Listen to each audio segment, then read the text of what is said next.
Good morning, students. This is Tushar sir, and I am going to teach current electricity class 12th. Today's topic will be color coding of resistance. Before starting this lecture, all the previous topics like what is the charge, what is the electric current, what is the electric current density, what is the drift velocity, and yesterday I have completed temperature dependence of resistance. All the previous topic I have already completed. Today's topic will be color coding of resistance. This lecture covered all the students which have Hindi medium as well as English medium. Okay, so that's not issue. आज का जो topic है आपका topic है कि colour coding of resistance. तो ये topic start करने से पहले फर्स्ट मैं बात करता हूँ कि रेजिस्टेंस के बारे में। अगर मैं बात करता हूँ आपसे कि रेजिस्टेंस एक्चुअल में होता क्या है, फर्स्ट मैं बात करता हूँ रेजिस्टेंस की। तो रेजिस्टेंस क्या होता है, आपने ऑलरेडी ये पढ़ रखा है कि रेजिस्टेंस का काम क्या है कि the main cause of resistance is collision. किसी भी वायर में रेजिस्टेंस है तो रेजिस्टेंस का जो मेन काम है, जो मेन वर्क है उसका, वो क्या करता है, वो करंट को कंट्रोल करता है, वो करंट को अपोज करता है। करंट को क्या करता है, वो अपोज करता है। अगर वो हाई रेजिस्टेंस है तो करंट को स्ट्रांगली अपोज करेगा, और अगर किसी वायर का रेजिस्टेंस लेस है तो करंट को वो लेस अपोज करता है। ये आपका रेजिस्टेंस का काम है। फिर नेक्स्ट आपका क्वेश्चन आता है कि रेजिस्टेंस को आपने कितने टाइम में डिवाइड किया। तो resistance will be divided into two type. तो first is wire bound resistance and second is carbon resistance.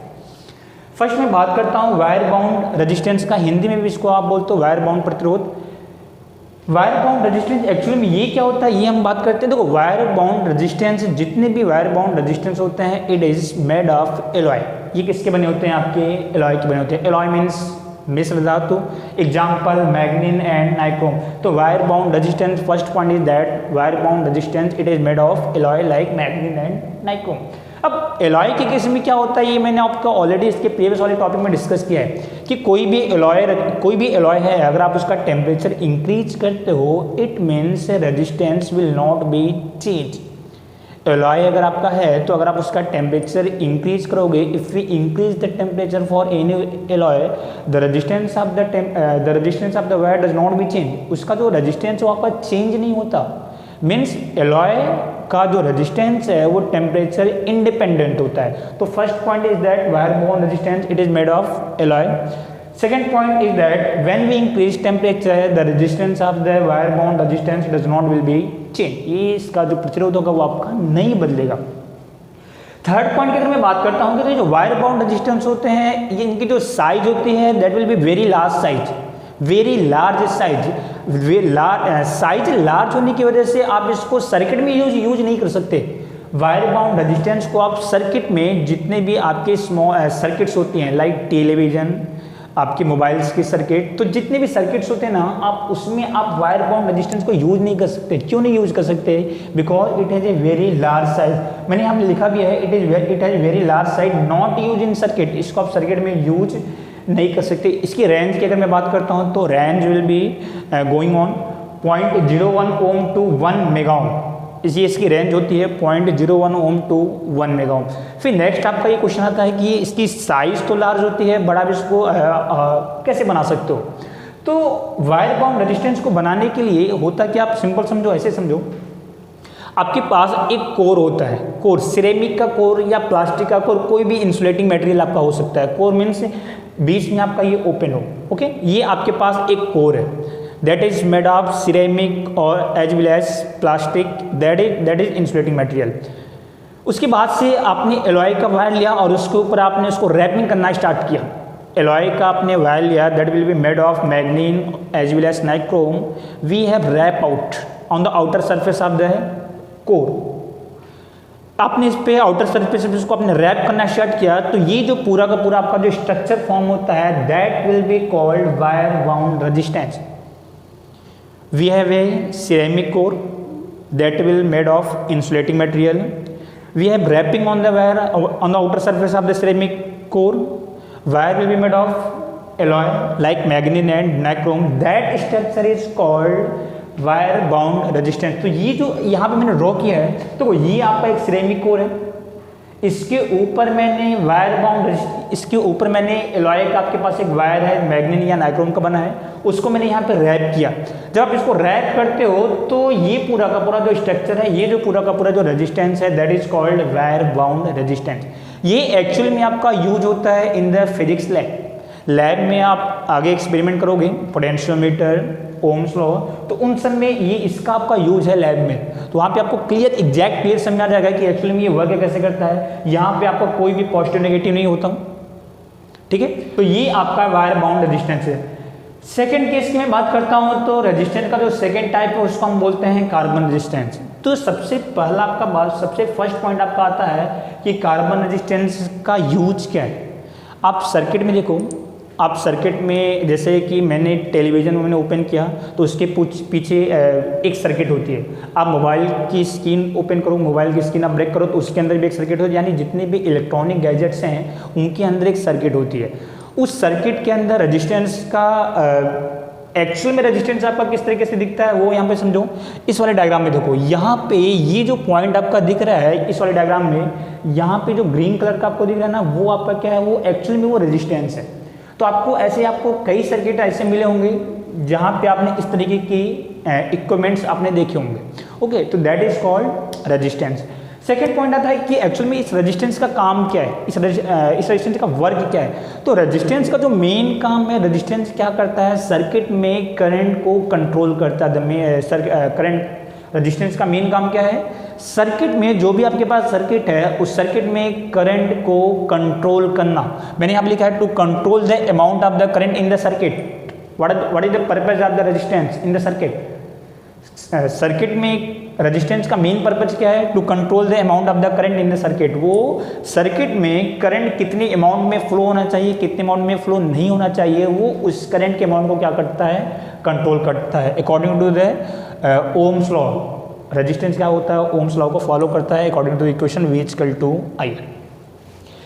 ये जो रेजिस्टेंस, आपको दो पॉइंट समझ में आ गया कि कार्बन रेजिस्टेंस का मेन, इस वाले रेजिस्टेंस का मेन काम क्या है, to control the amount of the current in the circuit, और ये ओम्स लॉ को आपका फॉलो कर रहा है। फिर नेक्स्ट आपकी बात आती है कि हमारे पास देखो, अभी मैंने आपको यहाँ पे बता दिया कि ये जो रेजिस्टेंस होते हैं इनकी वैल्यू क्या होती है, very less, it has a very less amount, ठीक है। इनका जो मैग्नीट्यूड होता है वायर बाउंड रेजिस्टेंस का, ये काफ़ी कम होता है, और ये साइज में क्या होते हैं, काफ़ी बड़े होते हैं, जिसके कारण आप इसको सर्किट में यूज नहीं कर सकते।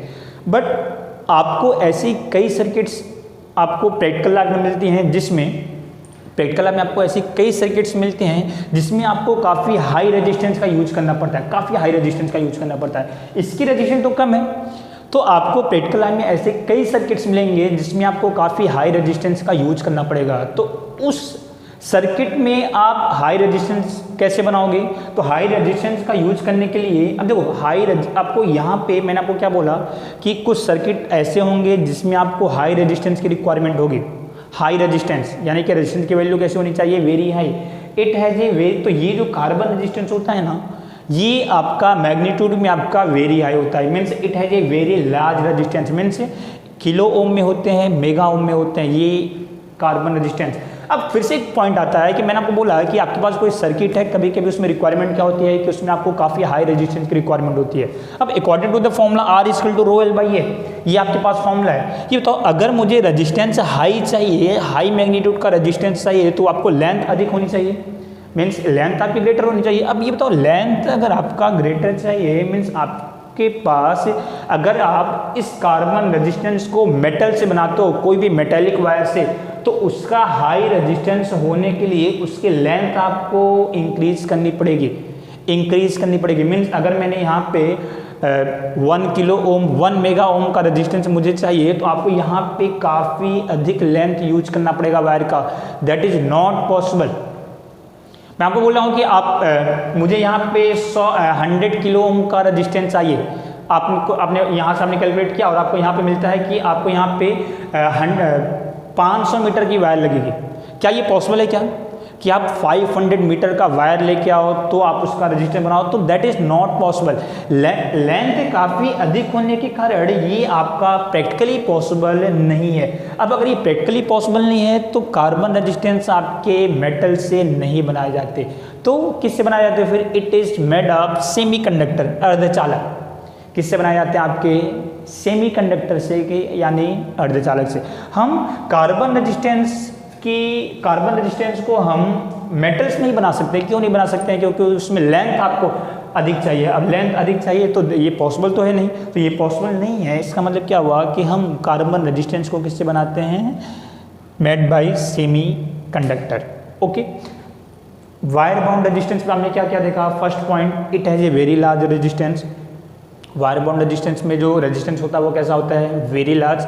सेकेंड पॉइंट हमने क्या देखा कि we can't make in metal, we can't made by metal, यानी कि आप इसको मेटल्स नहीं बना सकते। क्यों नहीं बना सकते, क्योंकि according to the equation R equal to rho L by A, when R will be increase then length will be automatically increase, that is not possible. अगर आपका मुझे हाई मैग्नीट्यूड का रेजिस्टेंस चाहिए तो मुझे हाई लेंथ चाहिए होगी, मोर length चाहिए होगी, जो कि पॉसिबल आपका नहीं है। फिर अगर आप मेटल्स नहीं बना सकते तो फिर आप किससे बनाओगे, it is made of semi conductor. किससे बनाएंगे हम, सेमी कंडक्टर यानी अर्धचालक। फिर रेजिस्टेंस का मेन काम क्या है, to control the amount of the current in the circuit. To control the amount of the current in the circuit, it will follow Ohm's law, means V equal to IR। फिर next मैंने आपको बताया कि इनकी size क्या होती है, very small in size, very small. Circuit में जितने भी रेजिस्टेंस यूज होते हैं ना, सारे के सारे आपके कार्बन रेजिस्टेंस ही यूज होते हैं, that size will be very small size. Okay, तो अब अगर इनकी साइज स्मॉल है तो सर्किट में ये आपके वाइडली रेंज में ये यूज होते हैं। Very small in size means it will widely use in circuit. Okay, तो ये आपका थोड़ा सा डिफरेंस हुआ wire bound resistance and carbon resistance के बीच में। फिर नेक्स्ट आपका एक पॉइंट आता है कि सिंबल, रेजिस्टेंस का आप सिंबॉलिक फॉर्म कैसे लिखोगे। देखो रेजिस्टेंस का सिंबॉलिक फॉर्म लिखने के कई तरीके हैं, रेजिस्टेंस का सिंबॉलिक फॉर्म लिखने के कई तरीके हैं। जैसे कई कंट्री ऐसे हैं जिसमें रेजिस्टेंस को आप इस सिंबल के थ्रू रिप्रेजेंट करते हो, कई कंट्री ऐसी हैं जिसमें रेजिस्टेंस को आप इस सिंबल के थ्रू क्या करते हो, रिप्रेजेंट करते हो। कई जगह पे रेजिस्टेंस को हम इसके थ्रू रिप्रेजेंट करते हैं। हमारे फिजिक्स में भी, हम इंडिया में भी हम रेजिस्टेंस को किस तरह रिप्रेजेंट करेंगे, इस तरीके से। बट प्रैक्टिकली लाइफ में मार्केट्स में जो आपको रेजिस्टेंस मिलेंगे कुछ इस तरीके का आपका रेजिस्टेंस आपको मिलेगा। वहाँ पे एक इस तरीके का आपका सिरेमिक मटेरियल होगा, उसके ऊपर ऐसे कुछ कलरिंग की गई रहती है। यानी कि यहाँ पे कुछ कलर रहेगा, blue colour, white colour, grey colour, यहाँ पे ऐसे कुछ कलर्स दिए रहते हैं। ओके, हम इसके बारे में भी हम पूरा डिटेल में डिस्कस करते हैं। तो ये इस तरीके का रेजिस्टेंस का क्या है, सिंबल है। तो ये जो मैंने अभी आपको बताया कि ये जो कलरिंग की गई रहती है, एक्चुअली में इस कलर का मेन काम क्या है, ये कलरिंग क्यों की गई रहती है, उसका पूरा का पूरा जो कॉन्सेप्ट है अभी हम यहाँ पे देखते हैं। तो रेजिस्टेंस में वैल्यू कैसे निकालते हैं वो आप समझो। जैसे मतलब एक्चुअल में कार्बन को रेजिस्टेंस आपका दिखता कैसे, इस तरीके से आपका कुछ दिखेगा। यहाँ पे इस तरीके का कुछ सिरेमिक मटेरियल से बना होगा और यहाँ पे ऐसे स्ट्रिप्स लगे रहते हैं और इसमें कुछ कलरिंग की गई रहती है। अब बात यहाँ पे आती है कि कलरिंग किस लिए की गई रहती है। तो कलरिंग हमें ये शो करता है कि एक्चुअल में वो जो रेजिस्टेंस है उसका मैग्नीट्यूड कितना है। अब हम कलर से हम मैग्नीट्यूड कैसे निकालेंगे वो हम यहाँ पे सीखने वाले हैं। देखो मान लो कि यहाँ पे ऐसे टोटल 4 बैंड भी होते हैं, 5 बैंड भी होते हैं, 6 बैंड भी होते हैं, बट 99% जो आपका यूज होता है वो आपके 4 बैंड वाला रेजिस्टेंस आपका सर्किट में वाइडली आपका यूज होता है। ओके, तो फर्स्ट थिंग मान लो यहाँ पे ऐसे 4 बैंड्स आपके लगे होंगे। ओके, फर्स्ट बैंड इसकी कुछ ना कुछ कलरिंग होगी, सेकंड बैंड इसका कुछ ना कुछ कलर होगा, थर्ड बैंड इसका कुछ ना कुछ कलर होगा एंड फोर्थ बैंड इसका कुछ ना कुछ आपका यहाँ पे कलर आपका होगा। फिर नेक्स्ट, अब देखो वो जो कलर होता है वो कलर आपको क्या शो करता है, फर्स्ट बैंड का कलर, सेकंड बैंड का कलर, थर्ड बैंड का कलर एंड फोर्थ बैंड का कलर। तो मैंने यहाँ पे रिप्रेजेंट किया है फर्स्ट बैंड में ये जो फर्स्ट बैंड का कलर, सेकंड का कलर, थर्ड एंड फोर्थ। तो फर्स्ट यहाँ पे मैंने कलर को रिप्रेजेंट किया है। यहाँ पे मैंने लिखा है black, brown, red, orange, yellow, green, blue, violet, grey and white. यहाँ पे मैंने कलर को नेमिंग किया है। यहाँ मैंने लिखा है first and second number 0 to 9। आपको कुछ नहीं करना है, फर्स्ट एंड सेकेंड नंबर मतलब कि फर्स्ट बैंड में जो फर्स्ट बैंड का नंबर और सेकेंड बैंड का नंबर मीन्स ये first band and second band, ये फर्स्ट और सेकेंड बैंड का नंबर 0 to 9। तो 0, 1, 2, 3, 4, 5, 6, 7, 8, 9 इस तरीके से आपको लिखना है। थर्ड बैंड जो है ये आपका रिप्रेजेंट करता है मल्टीप्लायर किसका, 10th पावर। यहाँ पे मैंने लिखा है थर्ड जो बैंड है वो किसको रिप्रेजेंट करेगा, वो आपका मल्टीप्लायर को रिप्रेजेंट करेगा यानी 10th पे पावर के फॉर्म में। यहाँ पे 0 है तो यहाँ पे कितना आएगा 10th पावर 0, यहाँ पे 1 है तो 10th पावर 1, यहाँ पे 2 है तो 10th पावर 2, 3 है तो 10th पावर 3, आपका सेम टू सेम ऐसे यहाँ पे आपका चलता रहेगा। 9 है तो 10th पावर 9। ये आपका मल्टीप्लायर है, मीन्स इसको क्या करना है, आपको मल्टीप्लाई करना है। ओके, लास्ट जो मैंने लिखा है फोर्थ बैंड, ये आपका रिप्रेजेंट करता है, फोर्थ बैंड ये आपका रिप्रेजेंट करता है किसको, टॉलरेंस को। टॉलरेंस आपका gold, silver and no colour. Gold का टॉलरेंस कितना है 5% ±5%। सिल्वर का टॉलरेंस कितना है 10%। एंड अगर नो कलर, कोई भी कलर नहीं है, तो उसका टॉलरेंस कितना है आपका 20%।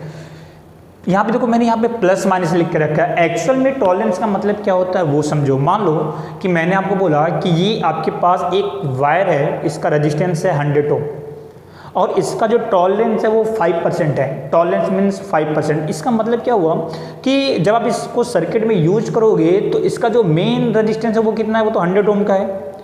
अब जब आप इसको, और इसका टॉलरेंस कितना है 5%, प्लस माइनस 5%, मीन्स ये 5% प्लस भी हो सकता है और ये 5% माइनस भी हो सकता है। तो 100 का 5% कितना होता है 5 ओम।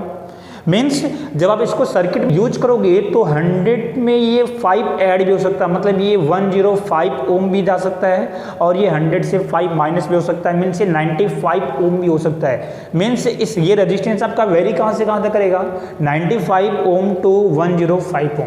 ये होता है टॉलरेंस का मतलब। मैंने आपको बोला कि एक आपके पास रेजिस्टेंस है, इसका टॉलरेंस है 10 ओम, 10% +- 10%, और ये वायर का रेजिस्टेंस कितना है 100 ओम। मीन्स 100 का 10% कितना हो गया, 10 हो गया ना। इसका मतलब क्या हुआ कि इस वायर का जो रेजिस्टेंस है उसमें 10 ऐड भी हो सकता है, 10 माइनस भी हो सकता है। अगर ये 100 ओम का रेजिस्टेंस है तो इसकी वैल्यू मैक्सिमम कितनी हो सकती है 110 और मिनिमम कितनी हो सकती है 90 ohm. Means it will vary from 90 to 110 ohm. ये आपका है। ओके, अब नेमिंग कैसे, आपका इसका मैग्नीट्यूड कैसे निकालोगे, एक एग्जाम्पल के थ्रू मैं आपको समझाता हूँ। मान लो कि यहाँ पे आपके पास कोई एक रेजिस्टेंस है, first band, second band, third band and fourth band. First जो बैंड है उसका वो रेड कलर का है, सेकंड जो बैंड है वो येलो कलर का है, थर्ड जो बैंड है वो ब्लू कलर का है एंड फोर्थ लास्ट जो बैंड है वो गोल्ड कलर का है। ओके, आपको सिंपल क्या करना है, सबसे पहले आप मैं यहाँ पे आता हूँ, यहाँ पे देखो फर्स्ट बैंड कौन से कलर का है, रेड कलर का, तो आप वहाँ पे रेड पे आओ। रेड कहाँ पे है, यहाँ पे आप ये देखो, ये जो लाइन है ये फर्स्ट नंबर और सेकंड नंबर दोनों के लिए है। ये तो रेड के आगे कौन सा कलर है, कौन सा नंबर है 2, तो मैंने यहाँ पे क्या लिखा 2। सेकंड बैंड कौन से कलर का है, येलो, तो आप येलो पे आओ। यहाँ पे येलो के सामने कौन सा नंबर है 4, तो इसी के आगे आप लिखोगे 4। फिर नेक्स्ट जो थर्ड बैंड है वहां से क्या स्टार्ट होता है आपका मल्टीप्लायर, तो यहाँ पे आपको करना है मल्टीप्लाई। थर्ड बैंड कौन से कलर का है, ब्लू कलर का, तो आप यहाँ पे ब्लू पे आओ, ब्लू यहाँ पे है। इसके थर्ड बैंड यानी यहाँ पे कितना है 10⁶, तो यहाँ पे कितना लिखोगे 10⁶। ओके, नेक्स्ट लास्ट जो बैंड है वो कौन से कलर का है, वो गोल्ड कलर का है, तो गोल्ड आपका फोर्थ बैंड ये है, तो फोर्थ बैंड यानी 5%, तो मैंने यहीं पे लिखा ±5%। ये आपका इतना ओ, ये आपका रेजिस्टेंस का आंसर हुआ। यानी कि अगर आपके पास कोई इस तरीके का रेजिस्टेंस है तो उसकी वैल्यू कितनी होगी 24 × 10⁶ ±5% ओम। 5% क्या रिप्रेजेंट कर रहा है कि इसकी जो वैल्यू है वो 24 × 10⁶ में इसका 5% ऐड भी हो सकता है और इसका 5% आपका माइनस भी हो सकता है। इस देखो ये इस पे आपका एक क्वेश्चन आपका 100% फिक्स आपका बोर्ड के एग्जाम में आपका आता ही आता है 2 नंबर का, कि कोई भी आपको कोडिंग दे देगा कि first colour red colour, yellow colour, blue colour and gold colour and what is the magnitude of that resistance. तो आपको इस तरीके से आपको फाइंड करना रहेगा। आपको ये सीरीज याद होनी चाहिए। अगर आपको ये सीरीज याद नहीं रहेगी तो आप इसको आप मिस नहीं कर सकते। सीरियल आपका यही रहेगा, black, brown, red, yellow, orange, green, blue और वायलेट, ग्रे एंड व्हाइट। इस तरीके का आपको सीरीज आपका पूरा का पूरा आपको सीरीज याद होना चाहिए। नेक्स्ट एक एग्जाम्पल की मैं और बात करता हूँ। प्रैक्टिकली लाइफ में जो रेजिस्टेंस आपका होता है वो इसको इस तरीके से होता है। यहाँ पे देखो, यहाँ पे फर्स्ट वाला जो बैंड है कौन से कलर का है, येलो कलर का है। सेकंड बैंड कौन से कलर का है, वायलेट कलर का है। थर्ड बैंड कौन से कलर का है, ब्राउन कलर का है एंड फोर्थ बैंड कौन से कलर का है, वो है गोल्ड कलर का। ओके, तो इसका अगर आपको मैग्नीट्यूड निकालो तो क्या करोगे, फर्स्ट बैंड कौन से कलर का है, येलो कलर का, तो येलो पे आओ। येलो के आगे कितना लिखा है 4, तो मैंने यहाँ पे लिखा 4। सेकेंड बैंड कौन से कलर का है, वायलेट कलर का है। वायलेट कलर का है तो वायलेट पे आओ। वायलेट ये, तो वायलेट के आगे कितना लिखा है 7, तो यहाँ पे मैंने लिखा 7। थर्ड बैंड कौन से कलर का है, ब्राउन, तो यहाँ पे आपका आएगा multiplier. Third band brown colour का, तो ब्राउन पे मैं आता हूँ। थर्ड बैंड ये ब्राउन है तो इसके थर्ड बैंड पे कितना 10⁻1, मैंने यहाँ पे लिखा 10⁻1। लास्ट बैंड कौन से कलर का है, गोल्ड कलर का है, तो गोल्ड पे आप आओ। गोल्ड गोल्ड कलर का है, यहाँ पे गोल्ड पे आप पाते हो लास्ट में ये टॉलरेंस, गोल्ड कितने परसेंट पे है, 5% पे, मैंने यहाँ पे लिखा ±5%, इतना ओम, ये आपका आंसर। मीन्स यहाँ पे जो आपको रेजिस्टेंस आपको मेंशन हो रहा है उसकी वैल्यू कितनी है 47 × 10 ±5% ओम। इस तरीके से आपको वैल्यू आपको फाइंड करनी है। अब यहाँ पे क्वेश्चन आता है कि ये जो सीरीज है आपको याद कैसे रखना है। यहाँ पे ब्लैक, ब्राउन, रेड, ऑरेंज, ये जो कलर की जो सीरीज है इसको आप याद कैसे रखोगे। देखो इसको याद करने के कई तरीके, मैंने यहाँ पे लिखा है एक शॉर्टकट याद रखो कि एक साइंटिस्ट थे जिनका नाम था बीबी रॉय।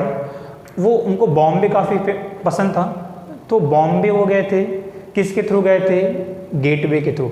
गेटवे एक जगह है, तो वहाँ से वो गेटवे के थ्रू वो कहाँ पे गए थे, बॉम्बे।